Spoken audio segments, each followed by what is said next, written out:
key in my car, breaking and entering, eating my sandwich. These are just some of the crazy things my ex did. So here's a story about the wildest person I've ever been with, named Angie. It was my third year at college and I was heading to the woods to smoke when I see a woman hysterically crying. I was like, hey girl, you look like you're having a rough go of it. You want to smoke some sticky icky? She hesitates at first and says, sure. So we begin walking to the woods, and all I could think about was how easy it'd be to kidnap her. She had no idea who I was, and now we're walking somewhere where no one would hear her scream. Talk about rookie mistake. But lucky for her, I had morals. And no rope. Anyway, she introduced herself. Hey, I'm Angie. Pleasure to meet you, Angie. I'm Steve Storms. You're lying. Nope, that's my real name. That's crazy, because I have a thunderstorm tattoo in the back of my neck. Here, push my hair aside and you'll see. So I stand behind her, palm her hair, and immediately get aroused. Johnson's like, whoa, we doing this right now? Relax, this is step one. What was that? Oh, I have a lovely tattoo. Anyway, we get to the woods, we're laughing, having a good time when I say, so what got you all hot and bothered? Well, I just broke up with my boyfriend. Johnson's like, game on. I said, oh, that's terrible to hear. All while barely making eye contact. She was wearing a low-cut shirt and it was cold outside. A little hard to make eye contact, you know? Plus, drugs were impacting my decision-making. Sober me is respectful me. High me is fun bags pretty. So after our smoke session, I spit some game and get her number. Now, I'd planned on giving her some time to recover, as she just went through a rough breakup, but after a few days of texting, my Johnson's like, put it in! So I invite her back to my place for a movie. She agrees, and for the first 20 minutes, things are going well, until she brings up her RA. Talk about how hot he is, and how sometimes she'd sneak into his room and hide under his covers. Needless to say, this was a huge turnoff, and my Johnson was like a deflated balloon. Party over. So once the movie was done, I asked her to leave. The next day, she goes back to flirt texting me, but I wasn't having it. I'm like, girl, why are you writing this to me? Shouldn't you be sending this to your RA? She goes, no, it's not like that. We're just friends. I'm like, yeah, okay. Then my Johnson's like, psst, psst, remember those nips? I'm like, damn, Jim Dog, you make a compelling argument. Well, I guess I could give her another chance. So I invite her over again for another movie, but this time my roommates aren't leaving. They're like, we gave you the room the other day and you dropped the ball. I'm like, that's a valid point. Whatever. We'll just all watch it together. 10 minutes in and she starts texting me. This movie's boring. Wish we were doing something more interesting. Winky face. So after pondering for a moment, I said out loud, hey Ange, you want to go in my room? Sure. Then 2 quick high fives to my roommates later, and we're doing the dirty. And this chick was wild. Moaning, contorting her body, whispering in my ear, you're so big. It was magical. Afterwards, I'd even smoked cigarettes and somehow had one in my mouth. I'm like, damn girl, that was some good fucking. Anyway, Angie came over again a few days after, and a few days after that, then she started coming over every day. Best part was, she would leave afterwards.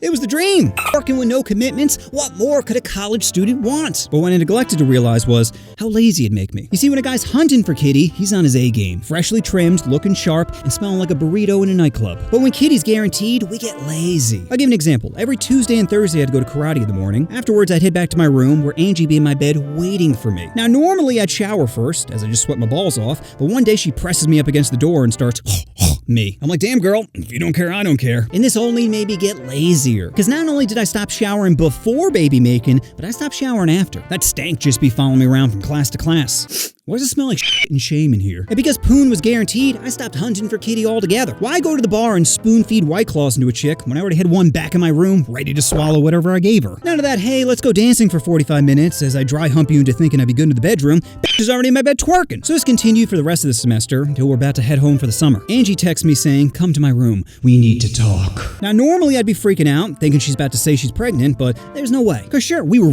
talking on the regs, but she was so good at taking birth control. Every day at 4 p.m., no matter what was happening, she'd snap and say, pills. It's not even like she set alarms. She just had a baby-ending spider sense. Time to die, kid. So I went up to her room and she says, do you want a date? Because you'll be living off campus next year, and this won't be as simple as going down a flight of stairs to see one another. That's a good point. You know what? Let me think about it. So after a day of pondering, I was like, oh, hell no. Because even though we had great chemistry in the bedroom, the bitch never laughed at my jokes. I'd be killing in the school pool and she'd just be floating there motionless, like Matthew Perry's corpse. Start swimming, buddy. Anyway, I meet back up with Ange and let her down the best way I could. She seemed to take it all right, not realizing her brain was beginning to tweak. That summer, I'm on Facebook, posting on a bunch of hotties' walls, not realizing Ange was seeing this, bugging the fuck out. So much so, she would call up my friends hysterically crying. Friends be like, well, you aren't dating, so what's the problem? The problem being, Ange's feelings had tied up her logic, and had no plans of setting them free. Fast forward to the beginning of fall semester, and my roommates and I are having a party. Things are going great until Ange comes over and starts cock-blocking the shit out of me. She wasn't even pretending. At one point, she sits down in the middle of a Kings game going, I want to play. We're kind of in the middle of, whatever, here's some cards. So I go back to macking on the chick next to me when Ange says, I have to go to the bathroom. Ladies, come with me. Keep in mind, she doesn't know any of the women there. So they all pile in the bathroom, and I'm looking at the guys going, this this isn't good. A few minutes later, they come out, and surprise, surprise, none of them want to play anymore. I'm like, Ange, what did you say to them? She goes, nothing. I'm like, all right, that's it, bitch. Get the out. She starts to cry, pretending she's the victim, but I could care less. I knew with her around, I was never getting laid, so I said, get out of here! A few days later, I'm walking to a bar when I see one of my friends across the street. I'm like, Adrian. He looks at me and keeps walking, but my drunk ass is like, well, maybe he didn't recognize me. So I run over and I'm like, hey, homie. Adrian was being real apprehensive, and I'm like, what's wrong, man? Did I say something horrible? If I did, I'm sorry. Nah, I thought you were angry at me. Why would I be angry at you? Well, Ange said, that bitch is crazy. But even though we hashed things out, I was still super pissed. Because if Ange is telling this guy I don't want to speak to him, then she's probably doing it to others. Now I'm missing out on connections and experiences because some bitch is lying about me? Oh, I was heated. So drunk me thought, what is the meanest thing I could do right now? I could call her some basic insult like punt or bore, but I'm crafty and I could do better than that. Then it hit me. You see, the last time we were and I thought, you know what, this doesn't feel that tight. So while I was doing her, I stuck in a finger, then 2 fingers, then I stuck my whole hand. Now granted, my hand was curled, but that's still a lot of digits to cram in a clam. And that's when I came up with the greatest nickname ever, Whole Hand Ange. It's the chef's kiss of insults. So I text Angie that her new nickname around campus is Whole Hand Ange. Needless to say, she did not take it very well, and texts back literal death threats. It's really brightened up my day, you know? The next day I get a text from a number I don't recognize, and it turns out it's Angie's sister. She goes on this huge rant of, you have no idea who you're messing with, and I'll ruin your life for disrespecting my sister. Now, of course, I showed my homies, who all had a good laugh, and now we're spitballing ideas of things to write back when I say, hey, how about I respect your sister, I wash my hand before playing her like a puppet. Even my buddies are like, bro, that might be a little much. So I wrote it out and was about to send when I started to have second thoughts. Because normally my brain always picks the funny option, regardless of how much trouble it will get me in. 'Tis my how to your high school teacher video. But in this one moment, I thought, you know what? I probably should let this go. However, I didn't let anything else go. Over the next few weeks, I'd get DMs from guys on Facebook threatening to beat the shit out of me, and I'd always respond back with, you are adorable. Because I get they're trying to protect someone who's spoon-feeding them lies, but threatening someone on Facebook is like a 10 with herpes. Flashy at first glance, but ultimately worthless. It's also funny to me that Ange was telling people I'm harassing her, as she's encouraging people to harass me. Like, damn girl, you don't see any projection here? And even though she seemed hyper-fixated on me, I could care less about her. Because no matter how many times I never loved her. So I didn't have this emotional desire to get revenge. But I did enjoy seeing her. Because every time we'd bump into each other, she'd scream, I fucking hate you! And just think for a moment how much power that is. My mere presence is enough to ruin someone's day? It made me so happy. But this only added to Angie's insanity, and in December, I get a phone call from Campus PD telling me to come down to the station. Obviously, I'm really nervous, because 95% of the time when a girl says a guy's harassing her, she's right. But luckily, the cops were very reasonable. A woman named Angie is claiming you're harassing her. Now, we've heard her side of the story. We'd like to hear yours. So the first thing I told him is we used to have on the regs. Wait a minute, you used to have a romantic relationship? Yeah, why do you think all this is happening? The cop just rolls his eyes and says, continue. Then I showed him all the threatening texts and messages I got, and by the end of it, the officer was completely on my side. However, because police were called on a student, I also had to go speak to the director of student affairs. And this bitch was the polar opposite. Before I said anything, she just starts listing threats. Harassment to students will not be tolerated, and you could be expelled for After minutes of listening to this chick rant, I said, so you've only heard one side of a story and immediately came to a conclusion?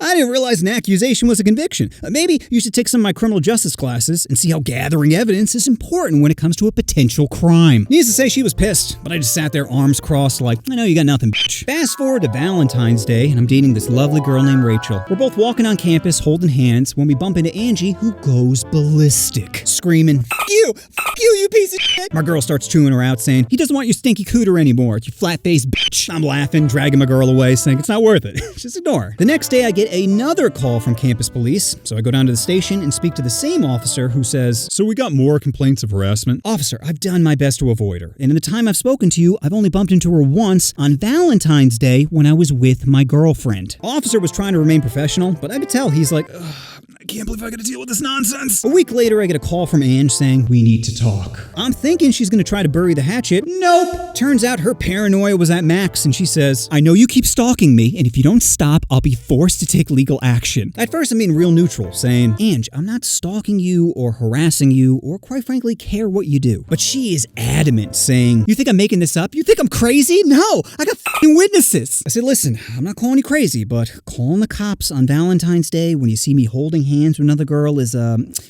little cray-cray. Then she starts threatening my career at the time, saying, you know, if I file charges against you, you'll never be a cop. That's when my brain snapped to sarcasm mode. I'm like, damn girl, I didn't think 6.5 inches was enough to lose your mind over, and yet here we are. Now I know I'm a god at f***ing, but you're gonna have to find a new prophet, okay? Whole hand Ange. And guys, to this day, I have never seen someone so angry. She couldn't even form words. She just sat there shaking, going, That's when I knew it was time to dip. About a month later, I get a call from my friend Nora, who just so happens to be Angie's roommate. Nora invites me over her place, and I'm like, is this a trap? She's like, no, Angie's gone for the weekend, so it's just me here. I'm like, oh, all right. So I go over, and we're hanging out for a bit, when she casually mentions, you know, I found your schedule at Angie's desk. I'm like, what? She goes, here, this is your schedule, right? And I'm looking at it going, holy shit.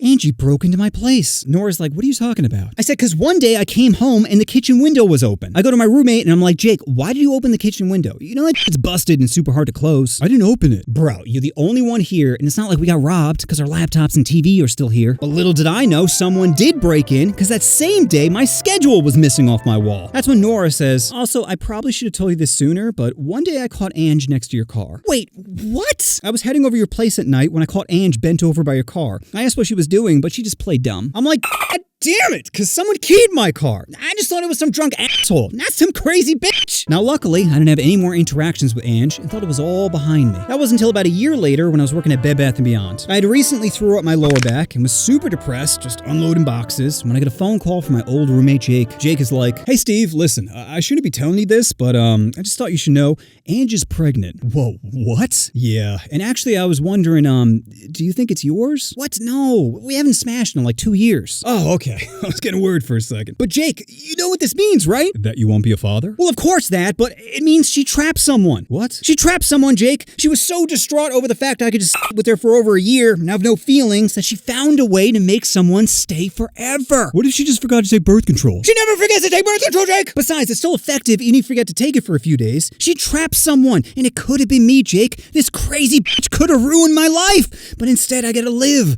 and see a sunrise one more time. Glad I can make your day, Steve. Now go live, buddy. I will, Jake. Did this bitch just send me a friend request? You know what you want to do. Oh, you want to push that subscribe button. Oh, push the button. Push the button.